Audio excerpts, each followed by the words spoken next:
lunch, and then I'll be here for the next hour. Let's talk. Let's chat about anything. Maraming salamat. Thank you, Direk. Anything and everything under the sun. Direk, our first question will come from Tita Aster Amoyo of People's Journal. Good afternoon, Good afternoon, Direk. How are you? I'm good. Very good. Thank you. Una, congratulations. Siguro double congratulations yung pagkakahirang sa iyo na ni President Marcos ng 1 peso a year. Tama ba? 1 peso a year ang sweldo. And of course, for this movie, for the Metro Manila Film Festival. Siguro, Direk, ang tanong ko lang, why come up with this movie? And then, na ikaw mismo yung director. Kasi madalas kasi, kumukuha ka na ng ibang director. Why this particular project na ikaw mismo yung director? You're also the producer at the same time. Thank you for your question, Ma. Yeah, if I can make kwento ng konti about how my teacher started. This is really the concept of my wife, si Toni. As you all know, she also heads her own studio called Tinuro.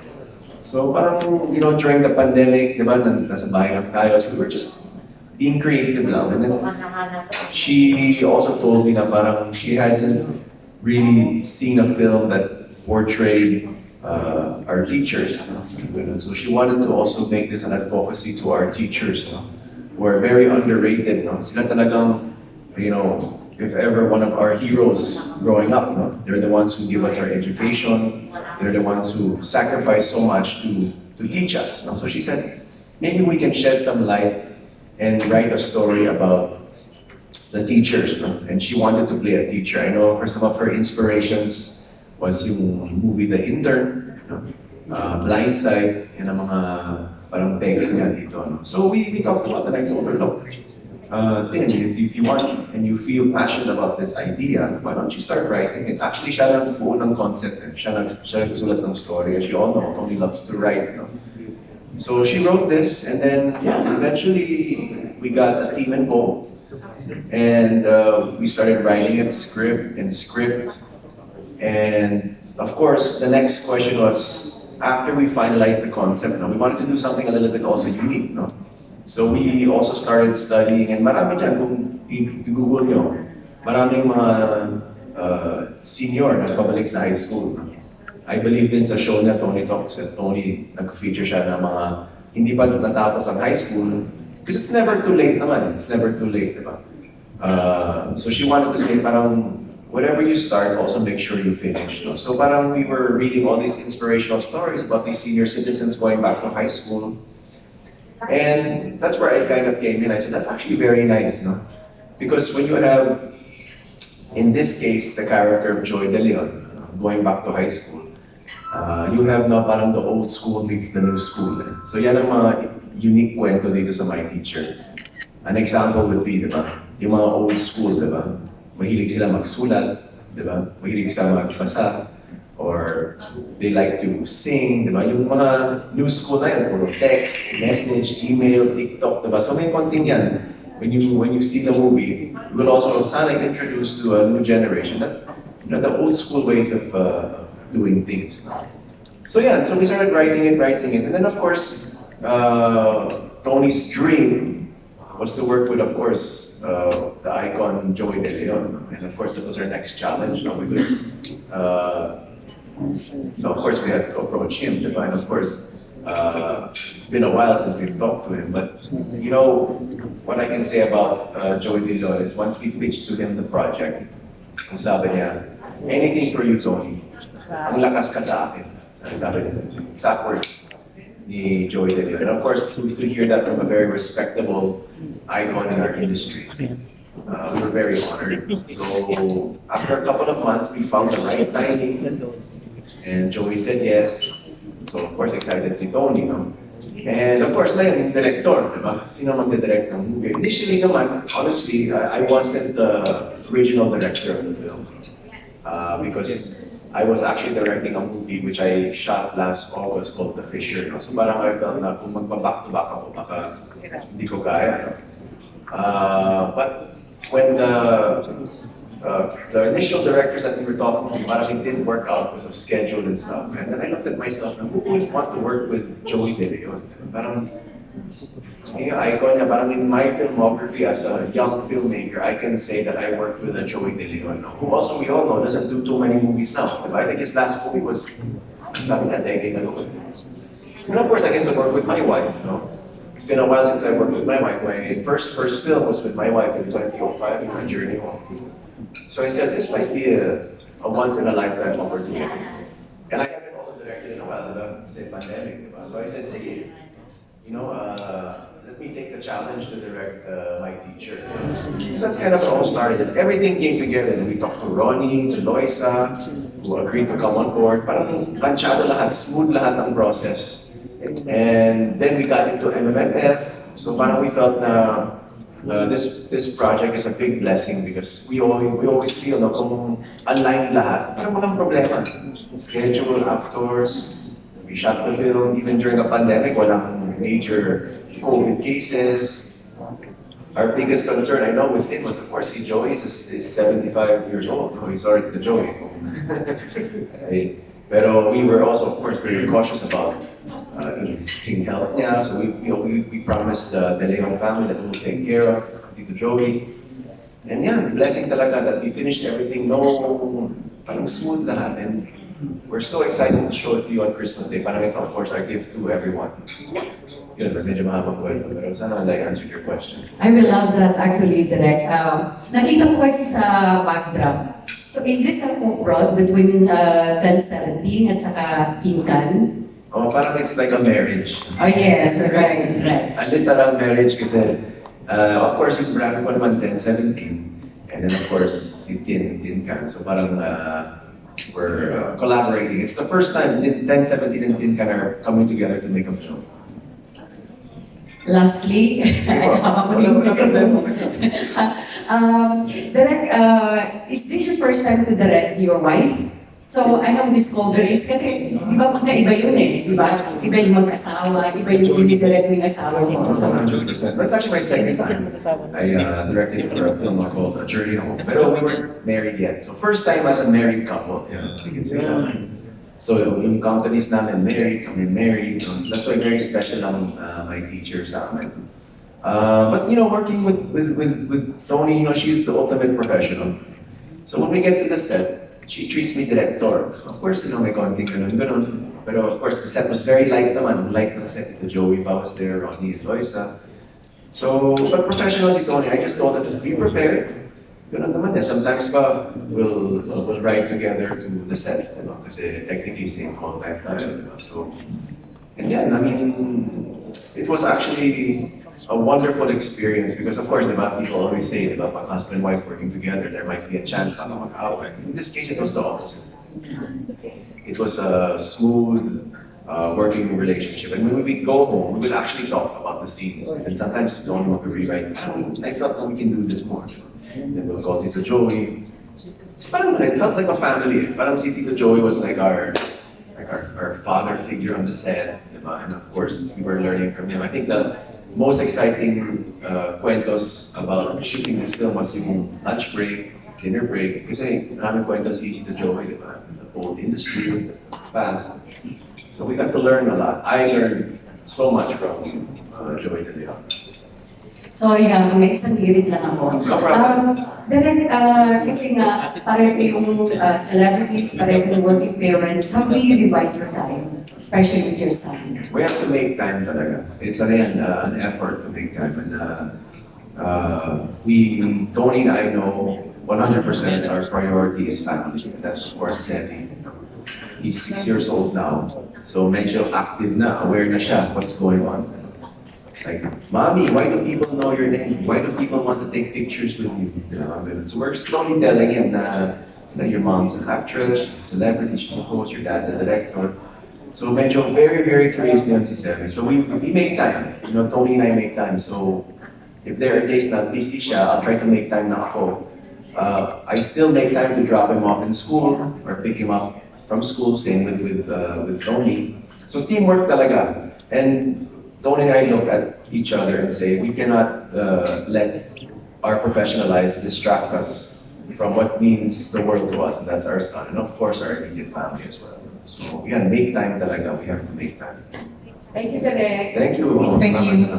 Tita Aster, trivia, alam niyo ba na lumabas din si Direk Paul sa Starting Over again? Balik ko yan. Cambio. Direk Paul, our next question will come from Alexis Romero of the Philippine Star. Good afternoon, Director. I'll just shift to something more political kasi I covered Malacanang. So you've been named recently as Creative Communications Advisor. So what will be your priorities as the Creative Communications Advisor, and how do you intend to relay the messaging of the Marcos administration to the public more effectively? No, great question, and that's the challenge that I'll be facing for the next 6 years now. Of course, first of all, it's such an honor for the president to consider me and to ask me to join this administration. It's an absolute honor, as I've said, to be able to serve. It's going to be a very new challenge for me. To be honest, I'm still learning. As we know, creative and government are very different worlds, but there are similarities, so I'm learning to embrace that. But yeah, I got appointed on October 17, which also was my birthday. So at October 17 to this day, I've been really just building my team, learning my way around the bureaucracy of government. And I plan to aggressively start executing in January next year onwards.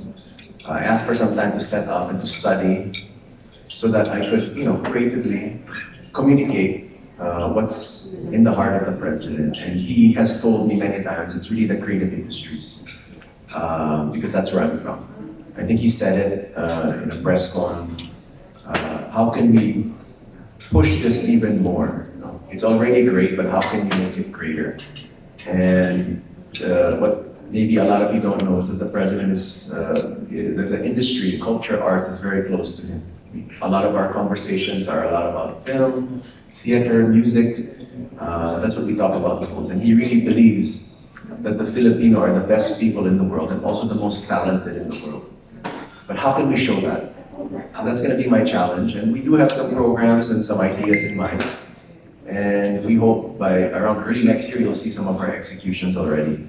But I'm excited for the challenge because it's what I love to do. I'm from the creative industry myself, and I'm excited to be able to open up my office, extend my hand to all the creatives out there that we may disagree on a lot of things, but if we can agree on making the creative industry even greater, then let's do that together. I tell people, and let's be honest, it's been very polarizing, right? But I choose to see the creative in them rather than the other side. So, I want to reach out to my fellow creative people in the industries out there that let's work together. Yes, we can disagree on many things, but let's agree that we can make and we can show the world how creative we are. Let's just own that. So I guess that's kind of what my office will do. I've already met with several agencies and departments from the government. I've been meeting with the DOT, with the migrant workers, the ILG, just to see how we can, creatively communicate. And I think in this day and age, with all the content that's around, you need to be creative. You need to be a little different. You have to be a little unique. I want to be able to disrupt also a little bit, and just show, a different perspective, a different light of what the government is doing. And yeah, so hopefully I can make a little difference. With your support, we can all do this together. I think it's just to really come up with one messaging, one clear messaging. To be, one of the mandates also that I'm doing is to at least kind of synergize the message, come up with some country branding. If my client was the Philippines, how could we best show this to our own Filipinos and of course to the world? So it's a huge challenge, but I'm honored to take it because it's something new and fresh. And again, when the president or the country calls, you just have to answer, whether you're ready or not. I'll just have to do my best, and hopefully I have your support. Just a follow-up, Director. You mentioned about the polarizing political environment. We are all aware that some of the critics of the administration came from this entertainment industry. They're very vocal about it. How do you intend to reach out to them so that you can relay the message of the present administration? I'll reach out. You know, I know. I mean, I read and people message me, and you know, some of the most people that I really respect, and I like I said, we may have a lot of disagreements, but maybe we can agree on one thing. Let's do that together. I mean, that can be step one. I mean, at the end of the day, for me, if we can support our president, it just means that our country will be better. For me, I'm trying to live in the moment. I'm trying to live in the moment and what the future can bring. If we keep focusing too much on what was yesterday or years ago, we could lose it. We could lose this opportunity. So maybe, I'll extend my hand, to all the people that have criticized me or my wife. I choose to see the good in them because I don't know they mean well. I mean, you have to understand. I guess that passion comes from something deep, right? So I respect it. It's their opinion, but maybe we can work and come together for the creative industry. Even sasabihin ko, no? Because the president has told me he wants to bring back the scholarships, the grants. He wants to be able to build more cultural infrastructures to help our artists. He was talking about, creating communities, villages, so that people can really create, especially the ones who don't have yet a platform. Because, in 6 years, there's going to be a new breed of filmmakers, a new breed of artists. And we're talking about film, theater, arts. It's not just film, it's dance, music, So, if we can just come together and agree on one thing, which is to make the creative industry great again, or even greater, then let's do that. Everything else, at least we can just put that aside, Thank you, Direk. If that makes sense. Aaron, sorry. MJ De Leon with that PH that question. Hi, Secretary. Good afternoon pala. So I'll go first to the follow up to that question, if that's okay. So what's the difference between the function of your office versus other existing artistic or creative agencies like the FDCP, the NCCA, for example? Yeah, I think I will work with them, definitely. I really believe it. You cannot have one agency that's going to just change everything. So it's called also, we plan to do a lot of interagency executions, where I can work with the FDCP, I can work with the NCCA, I could work with the museums, and just, kind of breathe some life and some ideas. It does not mean, I'm going to be in charge of that. No, not at all. I really believe in teamwork. We're all in one team to make the creative industry, kind of bring a renaissance to the arts and culture of our great country. So it's to work together with them. And I guess maybe the best way to say it is just like if you have a creative agency, right? There's nothing like a new voice that can help. So maybe that's who I am. I'm that new voice maybe that can help existing agencies. And I'm not gonna force myself, and I'm not gonna, mandate this and that. I'm there to help, to listen, to maybe give ideas. And at the end of the day, if that's the direction of the FDCP or the NCCA, I'm there to support also. I'm not coming into this government and mandating things or telling people what to do. I think I'm more of a listener and more to suggest ideas. And of course, my own office can create also my own programs. There are some things that I'll be executing from my office next year. That hopefully you guys will all see kind of the direction. So it's really more to help. I think interagency collaboration is what this country needs, so that we can all just really come together and, make the creative industries even greater. Okay, sir, thank you. Segue lang ng konti dun sa NMFF. Of course, what do you think can be done in your probably capacity as a new presidential advisor for creative communications to make sure that people come out to support MLFF and probably we can go to the numbers pre-pandemic in terms of box office? Well, I've had many meetings with a lot of the big bosses of the cinemas. I've had conversations with them, with Mega World, with Robinsons, with SM. And from my last conversations with them, they said about 80% will be open for Christmas. I think right now we're at about 50 to 60. So 80% by Christmas, that could even be more. Especially now that there's that EO from the president about the mask being voluntary. So, but we're seeing, you know what gives me hope? Is that I see arenas and concerts just all over the place. You know, I mean, you see 15, 20,000 people enjoying these concerts, and I'm sure you guys have seen it on social media. Yes. It's back talaga. I mean, I think right now, with the 8 quality entries that you're gonna get for the Metro Manila Film Festival, I really believe the Filipino will come back and have something called revenge cinema.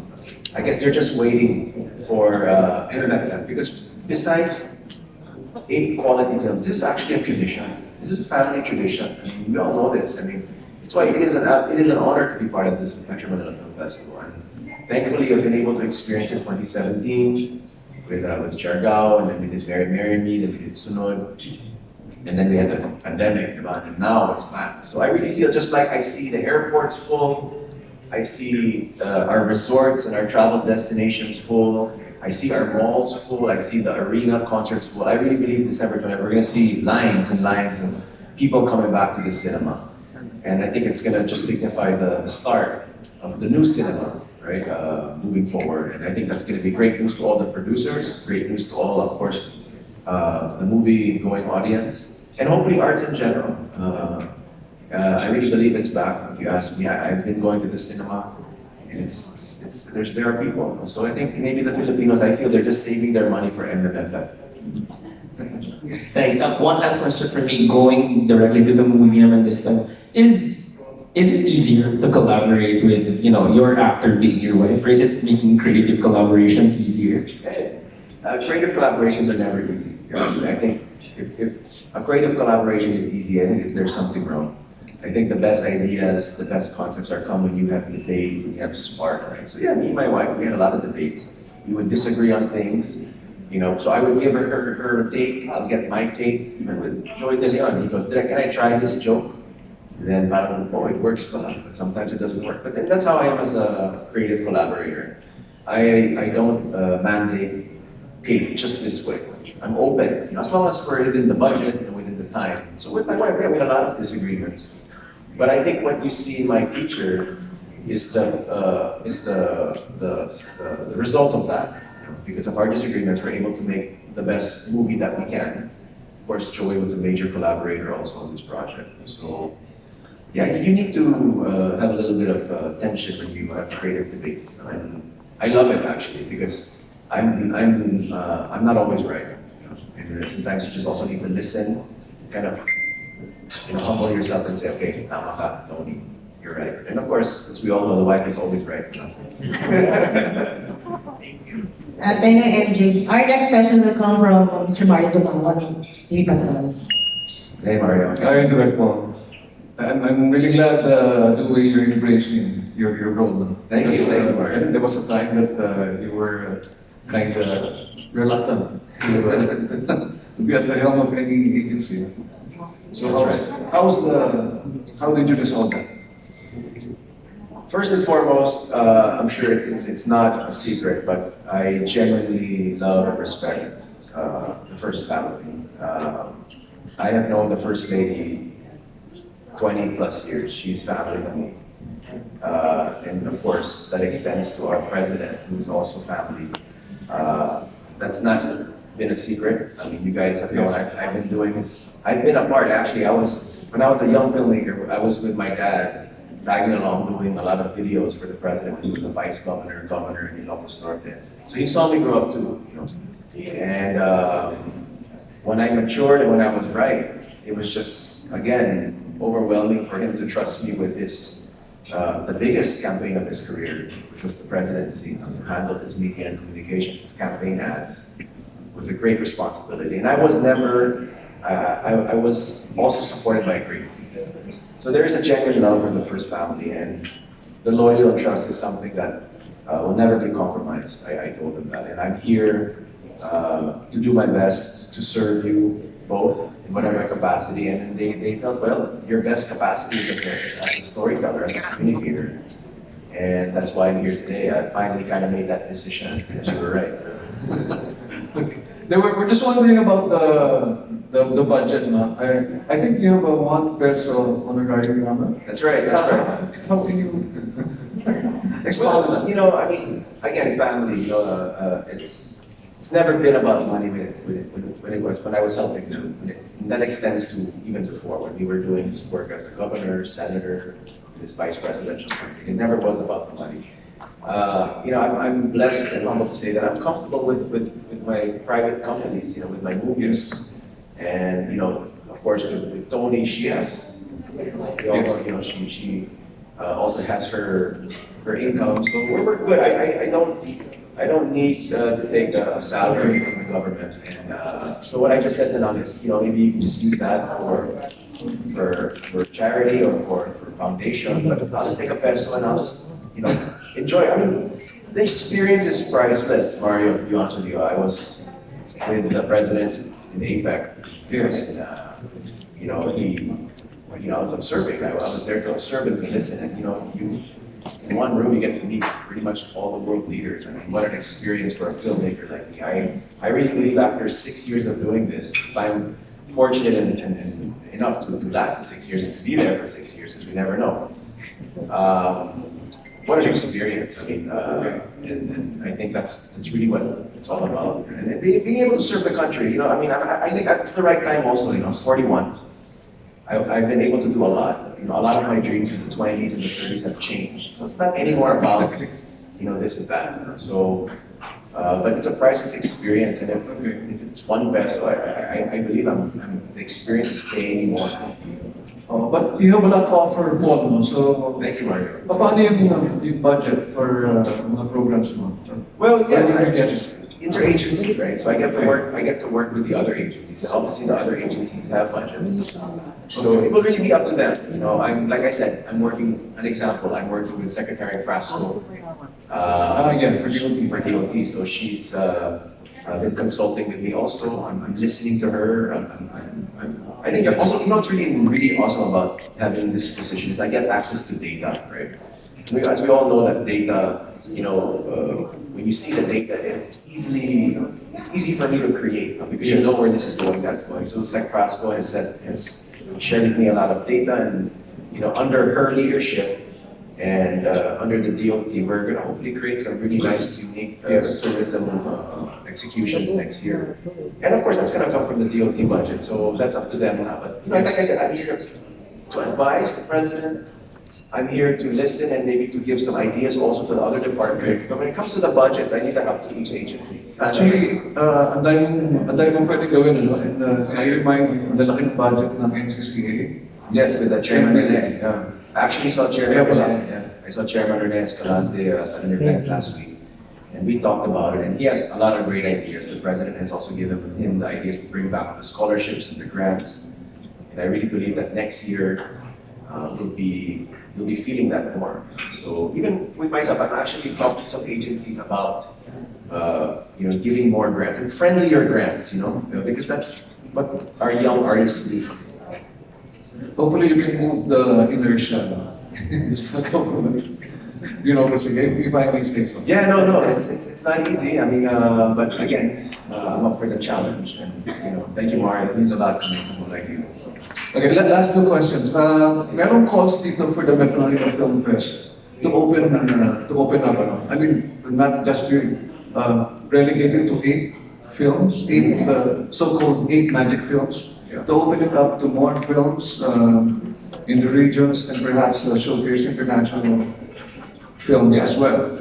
Sayang kasi, it's a big film fest, but we're just confined to 8 so-called magic films. Yeah, I mean, you know, I really believe the MMFF Execom is going to study that. I'm not a part of that process, but if there's something that I could agree with, I really believe maybe we could bring back the summer. Maybe that would be nice. I know that in the time of PRD that there was going to be a summer, but it got because of the pandemic. So maybe we can bring back the summer, so we have 2 solid festivals a year.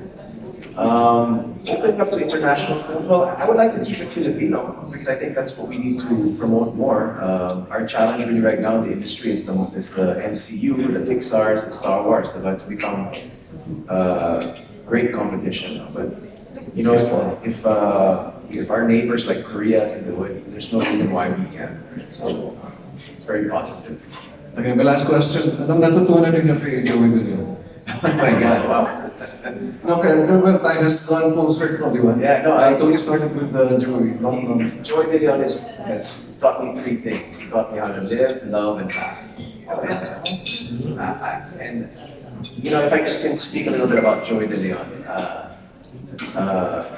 Again, at 70 plus years old, you know, for him to say yes to young filmmakers like me and Toni during a pandemic, to go out of his comfort zone and to spend almost a month of shooting with us. You know, he's actually there earlier pa than me sometimes because he wakes up early. He's there from 6, 7 a.m. He's just in his car. You know, even if his call time is 8, he's there early and he'll stay till, you know, and you know, he's talking to Ronnie. I mean, he's there, you know. And I said, you know, if I had half the passion of a Joy De Leon when I'm in my 70s, I think I would be successful.